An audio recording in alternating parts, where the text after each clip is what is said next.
नमस्कार दोस्तों, welcome to this channel. आइए शुरू करते हैं आज का वीडियो। इस वीडियो में हम लोग ऋग्वैदिक काल की राजनीति के बारे में अध्ययन करेंगे। लास्ट क्लास में हमने वैदिक संस्कृति, इसके पहले जस्ट वैदिक संस्कृति को हमने शुरू किया था। वैदिक संस्कृति में हमने बहुत सारी चीज़ों को लास्ट क्लास में पढ़ा था, जिसके अंतर्गत हमने भौगोलिक ज्ञान, ऋग्वैदिक का भौगोलिक ज्ञान और अर्थव्यवस्था को हमने अध्ययन कर लिया है।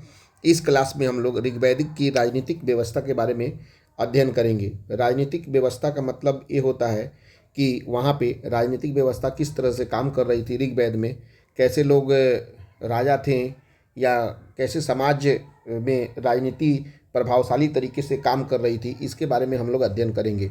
यानी कि बेसिकली हमको ऋग्वेद मतलब ये वैदिक काल की राजनीति के बारे में अध्ययन करना है। मतलब वैदिक काल जैसे कि हम लोग जानते हैं कि दो भागों में बटा हुआ था, एक ऋग्वैदिक काल और एक उत्तर वैदिक काल।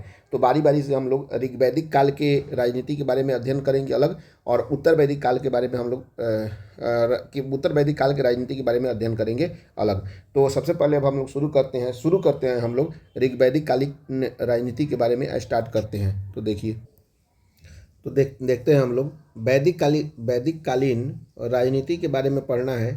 और वैदिक कालीन राजनीति के अंतर्गत सबसे पहले जो है वैदिक कालीन सभ्यता जो है दो भागों में हम लोग जानते हैं बटी हुई है, एक ऋग्वैदिक काल और एक उत्तर वैदिक काल।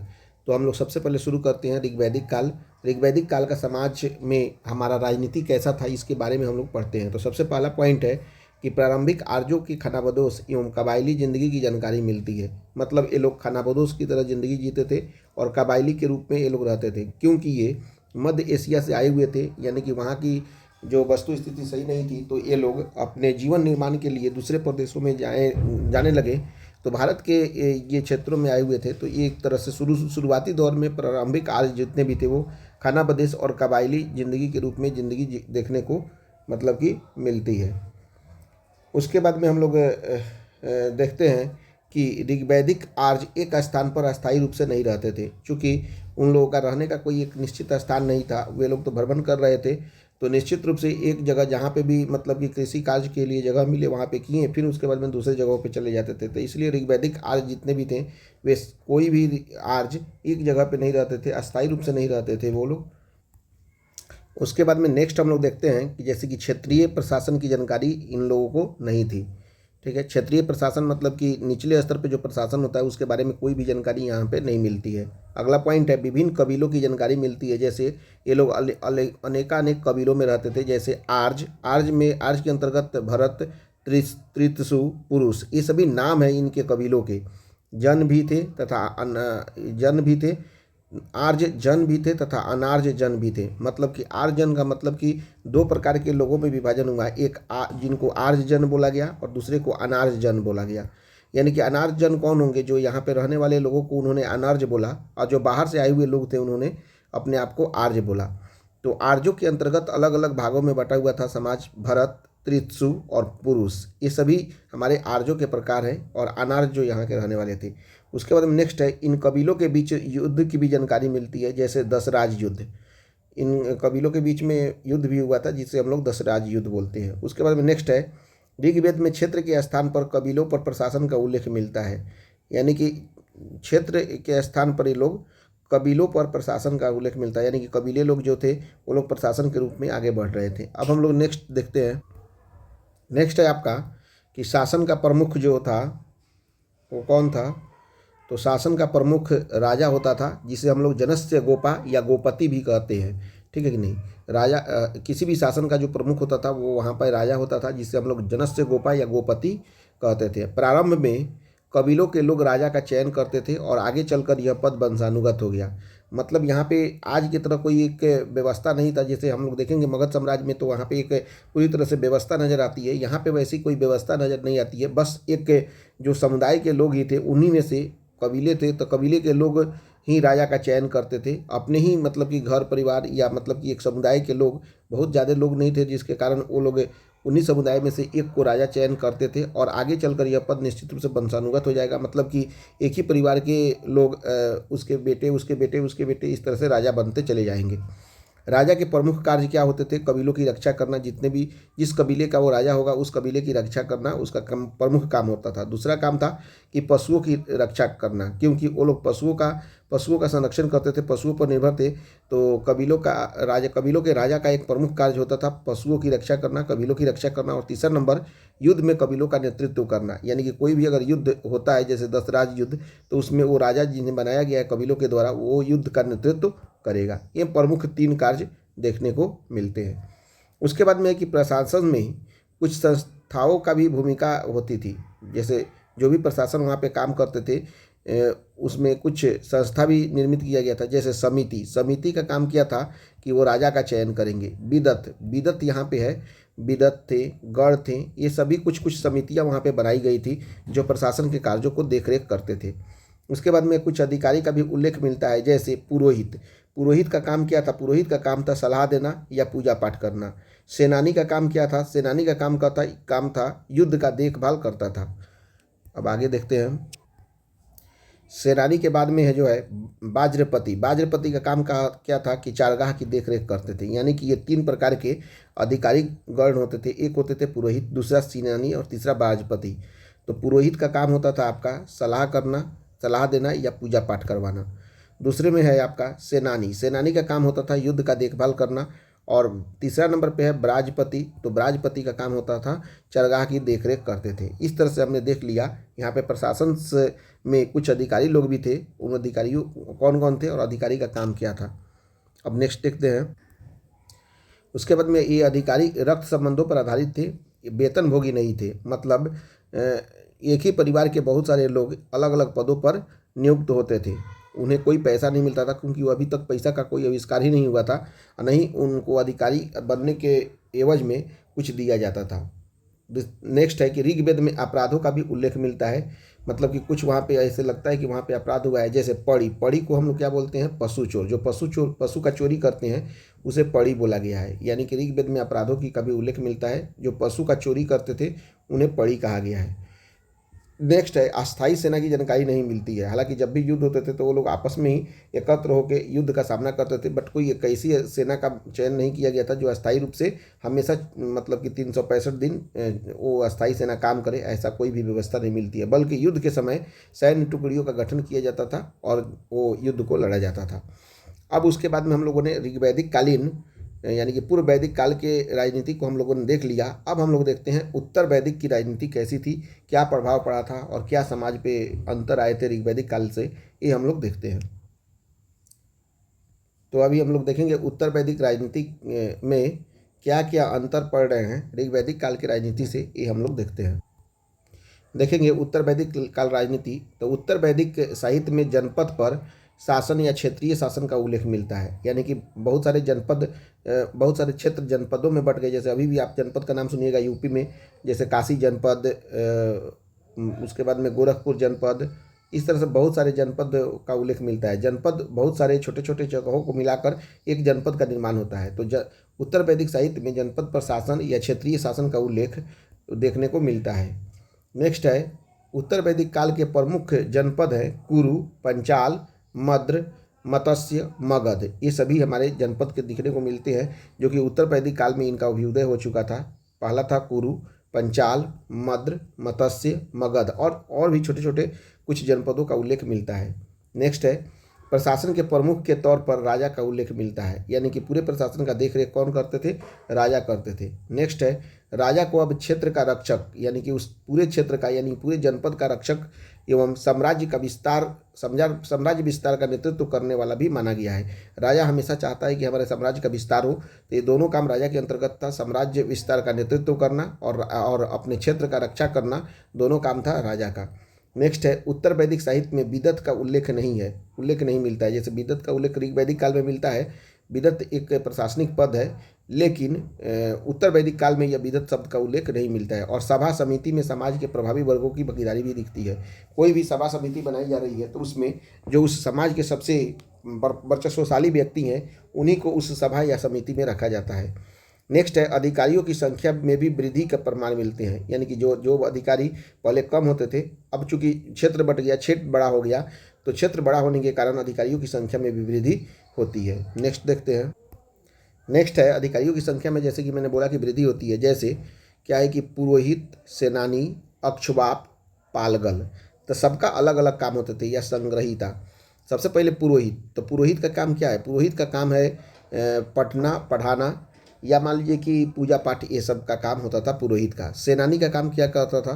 सेनानी का काम होता था किसी दूसरे की रक्षा करना, अपने कबीलों की रक्षा करना, ये काम होता था सेनानी। और युद्ध में राजा राजा की रक्षा करना, राजा के साथ युद्ध में भाग लेना।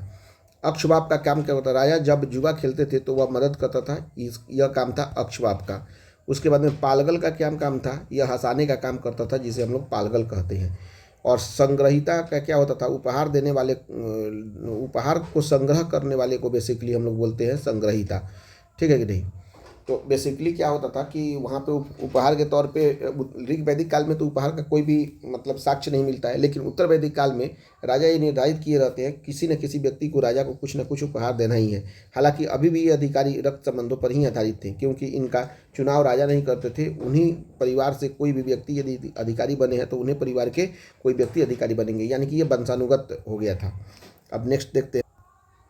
अब नेक्स्ट है कि पहले की तुलना में अधिक सैनिकों का उल्लेख मिलता है, यानी कि क्षेत्र बड़ा होने के कारण जो सैनिक पहले कम होते थे, अब सैनिकों की संख्या ज़्यादा हो गई। नेक्स्ट है कि राजा के अंगरक्षक भी बड़ी संख्या में होते थे, लेकिन अभी भी अस्थायी सेना नहीं थी। क्योंकि जब युद्ध होता था तो बड़ी जगहों पर जाना था, तो इसीलिए राजा के अंगरक्षक भी बड़ी संख्या में होते थे, लेकिन अभी भी अस्थायी सेना का निर्माण नहीं किया गया था। नेक्स्ट, ऋग्वैदिक काल में जन के लोग, अर्थात जन मतलब होते हैं 20 जन के लोग, राजा को स्वेच्छा से उपहार, और उपहार का मतलब होता है बलि, देते थे। लेकिन उत्तर वैदिक काल में इसका नियमित तौर पर संग्रह किया जाने लगा संग्रहिता के द्वारा। ये इसका जिक्र मैं ऑलरेडी कर दिया हूँ, लेकिन यहाँ पे ऋग्वैदिक से और उत्तर वैदिक काल से हमने मतलब कि क्या किया, कंपेयर कर दिया था। ऋग्वैदिक काल में जो जन को ही हम लोग क्या बोलते हैं? 20। यानी कि अगर क्वेश्चन ये भी पूछ सकता है कि ऋग्वैदिक काल में जन का क्या अर्थ होता है, तो जन का अर्थ होता है 20। वे लोग राजा को स्वेच्छा से उपहार, उपहार का मतलब होता है, उपहार का वैदिक काल में जानकारी होती है तो उसे हम लोग बलि को ही हम लोग बोलते हैं उपहार। तो स्वेच्छा से वो लोग उपहार देते थे, दे भी सकते थे, नहीं भी दे सकते थे। लेकिन उत्तर वैदिक काल में निश्चित रूप से इसका नियमित तौर पर लिया जाने लगा, संग्रह किया जाने लगा, और जो संग्रह करते थे उनको हम लोग संग्रहिता कहते हैं। अब हम लोग ऋग्वैदिक कालीन समाज के बारे में पढ़ते हैं। देखते हैं हम कि ऋग्वैदिक कालीन समाज कैसा था, यानी कि समाज में क्या क्या परिवर्तन आए। उसके बाद में हम लोग देखेंगे कि उत्तर वैदिक कालीन में क्या परिवर्तन आए। तो आइए देखते हैं कि ऋग्वैदिक काल में समाजों में क्या परिवर्तन देखने को मिलता है। देखिए, वैदिक कालीन सभ्यता को हम लोग पढ़ रहे हैं, उसके अंतर्गत सबसे पहले समाज का अध्ययन कर रहे हैं। तो समाज में सबसे पहले हम लोग देख लेते हैं ऋग्वैदिक कालीन समाज के बारे में। देखिए, ऋग्वेद में समाज में क्या होता है कि ऋग्वैदिक समाज में अलग अलग वर्गों की उपस्थिति, जैसे राजा, पुरोहित, आम लोग को हम लोग 20 बोलते हैं, इत्यादि की जानकारी मिलती है। यानी कि ऋग्वैदिक कालीन समाज में मुख्यतः समाज राजा, पुरोहित और आम लोगों में बटा हुआ था। उसके बाद में नेक्स्ट है कि इनके कार्य अलग अलग होते थे या अलग अलग करते थे, लेकिन इनके बीच भेदभाव के साक्ष्य कभी भी नहीं मिलते हैं। हालांकि एक ही परिवार में कोई लोग ब्राह्मण का काम कर रहा है, क्षत्रिय का काम कर रहा है, वैश्य का काम कर रहा है, शूद्र का काम कर रहा है, लेकिन फिर भी सभी लोग एक साथ एक घर में रहते थे। कोई भेदभाव नहीं था, किसी के साथ कोई मनमुटाव नहीं था। यानी कि कर्म के अनुसार वहाँ पे धर्म का निर्धारण होता था, धर्म के अनुसार कर्म का निर्धारण नहीं होता था। इसलिए बोल सकते हैं कि ये समाज इस समय की अपेक्षा तो बहुत ही अच्छा रहा होगा, क्योंकि जो जैसा कार्य करेगा उसके हिसाब से उसके धर्म का निर्धारण होगा। उसके बाद में नेक्स्ट कि हालांकि आर्जो और अनार्जो, यानी कि अनार्ज किसको बोलते हैं? दास को अनार्ज बोलते हैं। दस्यु भी इनका नाम था अनार्ज को, और पड़ी माने चोरी करने वाले को अनार्ज बोला गया है, के बीच भेदभाव का उल्लेख मिलता है। आर्जो में अनार्ज भेदभाव नहीं दिखता है, लेकिन आर्जो और अनार्जो में भेदभाव मिलता है। इसका कारण सबसे बड़ा क्या है कि आर्ज बाहर से आए थे और अनार्ज यहाँ के थे। यदि इस कॉन्सेप्ट को भी माने तो जो बाहर से आएंगे और यहाँ पे रहना चाहेंगे तो निश्चित रूप से दोनों के बीच में टकराव होगा ही होगा। वही भेदभाव यहाँ पे देखने को मिलता है। जैसे अनार्जों को यज्ञ न करने वाले, अनार्जों को बोला जाता था कि ये यज्ञ करने वाले नहीं हैं, यज्ञ नहीं करते हैं। उसके बाद में एक और भेदभाव था क्या कि अनार्ज लोग चपटी नाक वाले होते थे। तीसरा नंबर भेदभाव क्या था? लिंग की पूजा करने वाले के रूप में चित्रित किया गया है अनार्जों को। यानी कि ये 3 चीज़ के रूप में चित्रित किया गया है जो कि अनार्ज करते थे। उसके बाद में ऋग्वेद के 10वें मंडल में वर्ण व्यवस्था का पहली बार उल्लेख किया गया है। देखिए, जिस समय ऋग्वेद के बारे में जानकारी मिलती है तो ऋग्वेद का जो 10वां मंडल है वो सबसे बाद में लिखा गया है, मानी कि गुप्त वंश के लास्ट में लिखा गया। तो बाद में लिखा गया तो उसमें वर्ण व्यवस्था को उसमें जोड़ दिया गया। इसलिए जोड़ दिया गया कि बाद में ब्राह्मणों के द्वारा ये शो करने के लिए जोड़ा गया, क्योंकि कि वर्ण व्यवस्था बहुत ही पुरानी चीज़ है। बट वर्ण व्यवस्था तो आपका गुप्त काल में जोड़ा गया है। गुप्त काल में ही, चूंकि 10वां मंडल जो है ऋग्वेद का 10वां मंडल गुप्त काल में जोड़ा गया है, तो हम कह सकते हैं कि यह एक तरह से बस समाज को ये बताने के लिए कि हमारा जो वर्ण व्यवस्था है काफ़ी पुरानी व्यवस्था है, जबकि वर्ण व्यवस्था पहले था ही नहीं। वर्ण व्यवस्था को एक तरह से थोपा गया है हमारे समाज के सामने। तो वर्ण व्यवस्था को जिस समय ब्राह्मणों का वर्चस्व बढ़ने लगता है, तो वर्ण व्यवस्था को पहली बार 10वें मंडल में जोड़ दिया गया है, जो कि गुप्त साम्राज्य के अंतिम चरण में ये 10वें मंडल को जोड़ा गया है। लेकिन एक तरह से साइकोलॉजिकल इफेक्ट बनाया जाता है कि वर्ण व्यवस्था बहुत ही पुरानी व्यवस्था है। वर्ण व्यवस्था पुरानी व्यवस्था है, लेकिन गुप्त काल के बाद का चीज़ है। और जो हमारा ऋग्वेद था वह हमारा उत्तर वैदिक काल, पूर्व वैदिक काल में ही ऋग्वेद आ जाता है। ऋग्वेद का पहला और 10वां मंडल बाद में जोड़ा गया है, लेकिन पहला और 10वां मंडल उसमें जोड़ने के पीछे यही कारण था कि क्योंकि ऋग्वेद एक प्राचीन ग्रंथ है, एक साइकोलॉजिकल प्रभाव जाए कि वर्ण व्यवस्था सबसे पुरानी व्यवस्था है। लेकिन वर्ण व्यवस्था पहले थी, लेकिन वर्ण व्यवस्था इस समय पूरी तरह से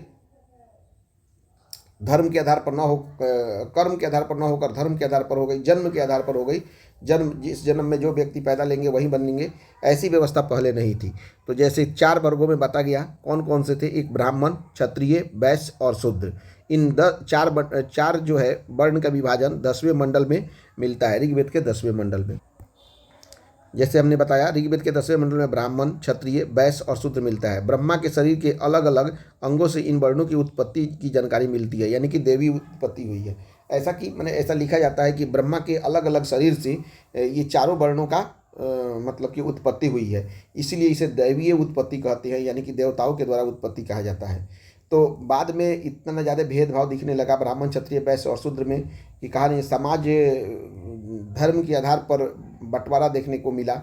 जबकि यदि वास्तव में अगर माना भी जाए कि दैवीय उत्पत्ति हुई है, ब्रह्मा के शरीर से ही इन चारों वर्णों की उत्पत्ति हुई है, यदि ये मान ली भी जाए, तो यदि एक शरीर में यदि ये चारों एक ही शरीर से उत्पन्न हुए हैं, तो शरीर को ठीक ढंग से चलाने के लिए चारों की जरूरत पड़ती है। और सही मायने में देखा जाए, यदि इनके कर्मों को अगर आधार बनाए, ब्राह्मण का जो कर्म है, क्षत्रिय का जो कर्म है, वैश्य का कर्म है और शूद्र का कर्म है, इन चारों के बगैर समाज, एक सुरक्षित समाज और शांतिपूर्ण समाज की स्थापना नहीं की जा सकती है। क्योंकि ब्राह्मण का काम क्या है? जो व्यक्ति वास्तव में पढ़ा रहे हैं या पठन पाठन का कार्य कर रहे हैं या पूजा पाठ का कार्य कर रहे हैं, तो निश्चित रूप से वो ब्राह्मण का कार्य कर रहे हैं, वो ब्राह्मण हुए। दूसरा नंबर पे क्या होता है? क्षत्रिय, जो समाज की रक्षा कर रहे हैं, यानी कि समाज की रक्षा का दायित्व जिनके ऊपर है, वो क्षत्रिय का कार्य कर रहे हैं। और जो खरीद बिक्री या मानी क्रय विक्रय, पशु पालन, चारा या व्यापार कर रहे हैं, वे लोग बस वैश्य कहलाएं। और शूद्र क्या होता है? जो सेवा का कार्य कर रहे हैं, वे शूद्र कहलाएंगे। या तो इन तीनों वर्णों की जो सेवा करते हैं, वे क्या कहलाएंगे? शूद्र कहलाएंगे। तो ये बहुत ही अच्छी व्यवस्था है। जो वर्ण व्यवस्था जो है, वो समाज को ठीक ढंग से संचालित करने के लिए सबसे बेहतरीन व्यवस्था है। लेकिन जन्म के आधार पर यदि ब्राह्मण, क्षत्रिय, वैश्य और शूद्र का वर्णन होगा, तो ये बिल्कुल तरह से समाज को विभाजित करता है, समाज को बांटता है। तो ब्राह्मण, क्षत्रिय, वैश्य और शूद्र पहले जो था वो धर्म के आधार पर नहीं, जन्म के आधार पर नहीं था, कर्म के आधार पर था। एक ही परिवार में यदि कोई पढ़ाने या पठन पाठन का काम कर रहा है, तो ब्राह्मण कहलाएगा। उसी का भाई यदि समाज में, यदि राजा के घर पे या राजा के दरबार में यदि रक्षा सैनिक का कार्य कर रहा है, तो क्षत्रिय कहलाएगा। उसी परिवार में कोई व्यापार का कार्य कर रहा है, तो वैश्य कहलाएगा। और जो रक्षा का कार्य जो सेवा का कार्य कर रहा है, वो शूद्र कहलाएगा। यानी कि एक ही परिवार के 4 भाई हैं, तो चारों ब्राह्मण, क्षत्रिय, वैश्य और शूद्र हो सकते हैं, इसमें कोई भी दिक्कत नहीं है। तो इस तरह से अगर हम माने कि ब्रह्मा के शरीर से भी यदि इन चारों का वर्णन हुआ है, तो चारों जरूरी है समाज के लिए। बट ये जन्म के आधार पर नहीं होना चाहिए, कर्म के आधार पर होना चाहिए। हालांकि इसे क्षेपक माना गया है। ऋग्वेद में परिवार के अर्थ में कुल के स्थान पर गृह शब्द का अधिक प्रयोग हुआ है। यानी कि ऋग्वेद में कुल के स्थान पर किसका प्रयोग हुआ है? आपका गृह शब्द का अधिक प्रयोग हुआ है। उसके बाद में है परिवार पितृसत्तात्मक था, मातृसत्तात्मक नहीं था, क्योंकि पिता की वर्चस्वता ज़्यादा दिखाई देती है। कई पीढ़ियों के लोग एक साथ रहते थे, यानी कि संयुक्त परिवार रूप में वे लोग रहते थे, एकल परिवार नहीं था। परिवर्ती काल में यानी कि बाद के काल की तुलना में महिलाओं की स्थिति अपेक्षाकृत बेहतरीन प्रतीत होती है, यानी कि उस समय स्थिति अच्छी थी। बाल विवाह का प्रचलन वहाँ पे देखने को नहीं मिलता है। विधवा पुनर्विवाह का प्रचलन जरूर था, क्योंकि विधवा जो भी जिनके पति मर गए वे बाद में शादी कर सकती थी। तीसरा नंबर पे पुरुषों के समान महिलाओं को भी समान शिक्षा का अधिकार था। जैसे इसके एग्जाम्पल हैं, ऋग्वैदिक कालीन में घोषा, अपाला, विश्वारा, सिक्ता, नवरी इत्यादि ऐसे विदुषी महिलाएं देखने को मिली है। सभी विदुषी महिलाओं के नाम है घोषा, अपाला, विश्वारा, सिक्ता, नवरी। ये सभी जितने भी हैं हमारी विदुषी महिलाएं हैं। उसके बाद में सभा समिति जैसे संस्थाओं की भी संस्थाओं में भी महिलाओं के द्वारा भाग लिए जाने के उल्लेख मिलते हैं। यानी कि यह वैसा काल था, ऋग्वेद वैसा काल था जिस समय महिलाएं भी किसी भी सभा समिति में जाकर भाग ले सकती है और उसमें अपना विचार रख सकती थी। अगला है, भोजन में शाकाहार और मांसाहार दोनों का प्रचलन था, यानी कि ऋग्वैदिक कालीन लोग शाकाहारी और मांसाहारी दोनों का भोजन करते थे। उसके बाद नेक्स्ट है, पुरातात्विक साक्ष्यों से बेहतर आवासीय संरचना की जानकारी मिलती है, यानी कि ये लोग आवास का निर्माण अब करना शुरू कर दिए थे और बेहतरीन आवास का निर्माण करते थे। संभवतः मकान मिट्टी, लकड़ी इत्यादि से निर्मित होते होंगे। उसके बाद में है कि ऋग्वेद में सूती एवं ऊनी दोनों प्रकार के वस्त्रों का उल्लेख मिलता है। वे लोग वस्त्र के रूप में सूती वस्त्र का भी प्रयोग करते थे और ऊनी वस्त्र का भी प्रयोग करते थे। नेक्स्ट है कि साथी, बीड़ा, ढोल, जुआ, रथ दौड़, घुड़दौड़, पशुओं की लड़ाई इत्यादि मनोरंजन के साधन रहे होंगे।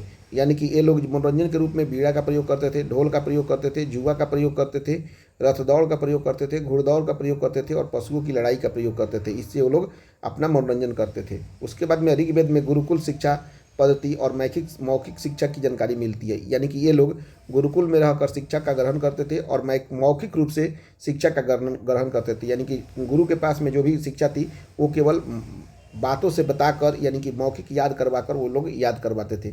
अब हम लोग नेक्स्ट देखते हैं, ऋग्वैदिक कालीन का एक अंतिम पॉइंट है कि अंतिम संस्कार के रूप में दाह संस्कार का उल्लेख मिलता है, यानी कि ऋग्वैदिक काल के लोग दाह संस्कार करते थे, ऐसा देखने को मिला है। अब हम लोग पढ़ेंगे उत्तर वैदिक काल के बारे में। हम लोग पढ़ेंगे उत्तर वैदिक काल में कैसे वहाँ पे समाज था, ऋषि मुनि की क्या थी, वर्ण व्यवस्था में क्या अंतर दिखाई देने लगा, राजा की संस्था कैसे थी, ये समाज का वर्णन हम लोग करेंगे। समाज पे जो है आर्थिक व्यवस्था का क्या अंतर पड़ा, ये सब के बारे में हम लोग देखेंगे। यानी कि उत्तर वैदिक कालीन समाज कैसा था, किस तरह से था, इसको हम लोग देखते हैं। उत्तर वैदिक समाज के बारे में हम लोग अध्ययन करते हैं। अभी हम लोग ऋग्वैदिक समाज का अध्ययन कर लिए। तो पहला पॉइंट है, उत्तर वैदिक साहित्य में वर्ण व्यवस्था के प्रचलन का स्पष्ट तौर पर उल्लेख मिलता है। जैसा कि पिछले भी ऋग्वैदिक काल में है, लेकिन ऋग्वैदिक काल में वर्ण व्यवस्था मतलब कि अलग अलग जगहों पे कर्म के आधार पर था, बट यहाँ पे अब कर्म के आधार पर छोड़कर अब यह जन्म के आधार पर शुरुआत हो जाएगा।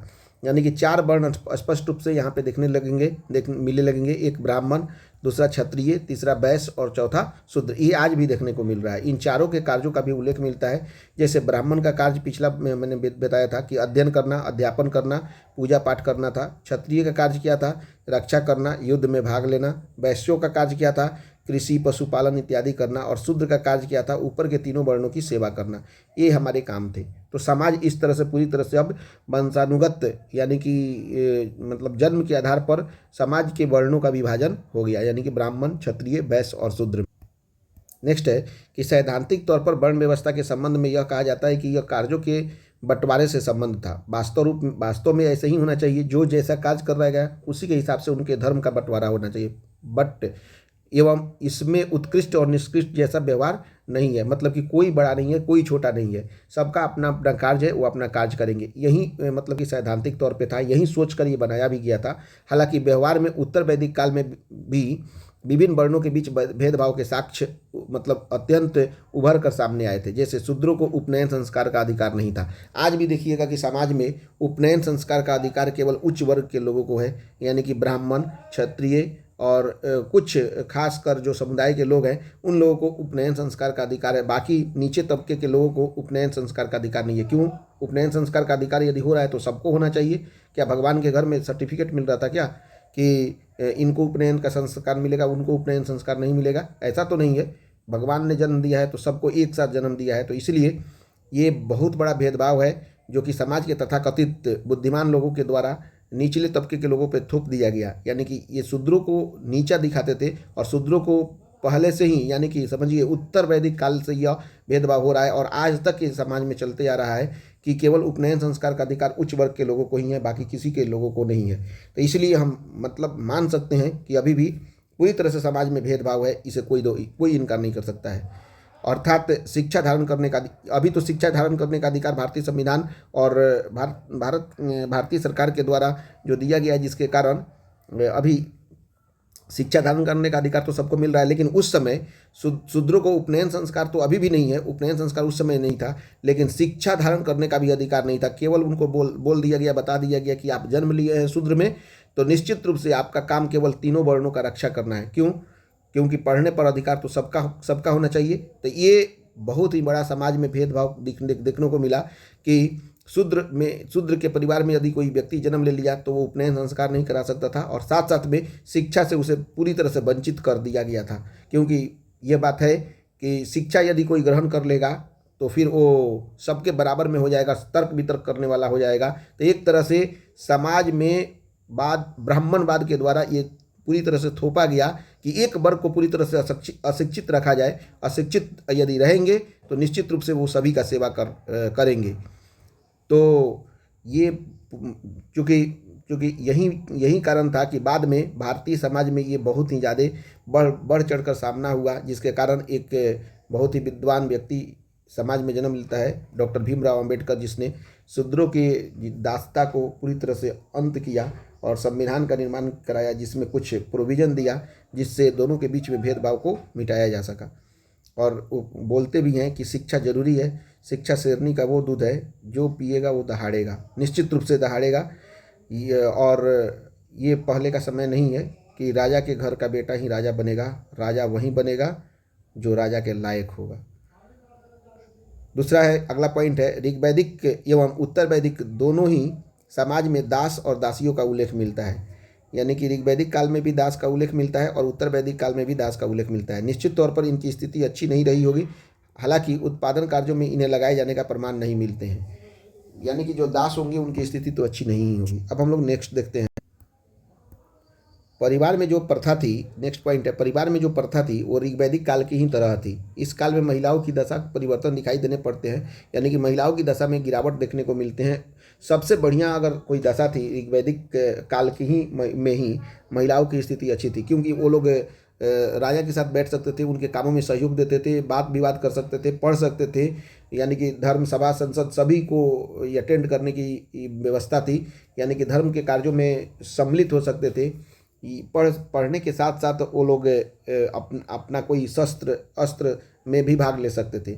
लेकिन धीरे धीरे उत्तर वैदिक काल में महिलाओं की स्थिति में गिरावट देखने को मिलती है। सभा समिति में भाग लेने का उल्लेख नहीं मिलता है, यानी कि अब उनसे वो अधिकार छीन लिया गया कि अब आप जाकर सभा समिति और समाज के साथ बैठकर समाज के कार्यों में निर्णय ले सकती थी, अब उनसे ये समाज ने छीन लिया। तथा कथित जो हमारे जो उत्कृष्ट इलाइट ग्रुप के लोग थे वो सभी लोगों ने इन अधिकारों को छीन लिया। दूसरा नंबर पर पुत्री के जन्म पर दुख व्यक्त किया जाता था, यानी कि ये व्यवस्था चालू हो गई। उनको समझ में आता था कि पुत्री जन्म लेगी तो एक तरह से दुख का कारण है, बट ये समझना चाहिए कि यदि पुत्री ही नहीं होगी तो फिर पुत्र कैसे पैदा लेंगे। हालांकि इस काल में महिलाओं को शिक्षा का अधिकार था। ये समाज ऐसे दिखाई देता है, उत्तर वैदिक काल का जो अभी का समाज है लगभग इससे मिलता है। आज के डेट में भी पुत्री के जन्म पे बहुत लोग दुखी होते हैं। सभा समिति में भाग लेने का अधिकार आज तो है, ये चीज़ चेंजिंग हो चुका है पूरी तरह से। हालांकि पिछले कुछ सालों में ये पूरी तरह से चेंजिंग हो गया है और कुछ लोग दुख होते हैं, कुछ लोग सुखी होते हैं। ये समाज में धीरे धीरे चेंजिंग हो जाएगा। हालांकि इस काल में महिलाओं को शिक्षा का अधिकार था। 20 से अधिक विदुषी महिलाओं का नाम मिलता है, जैसे गार्गी, मैत्रेयी और भी विद्वानों का नाम मिलता है, विदुषी महिलाओं का नाम मिलता है। बाल विवाह का प्रचलन हालांकि उस समय नहीं था और विधवा पुनर्विवाह के भी संकेत मिलते हैं। विधवा पुनर्विवाह बहुत ही अच्छी बात है, क्योंकि यदि जन्म से पहले बहुत अगर जवानी में ही मान लीजिए कि शादी हुआ, तुरंत ही कोई पति मर गया, तब तो उसका पुनर्विवाह होना ही चाहिए। ये समाज के पहले नहीं होते थे, बट ये बाद में विधवा पुनर्विवाह को लागू किया गया। खान पान, पहनावा, शिक्षा व्यवस्था, मनोरंजन के साधन इत्यादि कुछ परिवर्तनों के साथ ऋग्वैदिक काल जैसी ही स्थिति देखने को मिलती है। तो इस तरह से हमने आज ये पूरी तरह से समाज के बारे में वर्णन किया और समाज के बारे में हम लोगों ने वर्णन कर लिया। और आगे के क्लास में हम लोग इस क्लास को अभी यहीं पे रखते हैं क्योंकि 30 मिनट का एक क्लास हो गया है।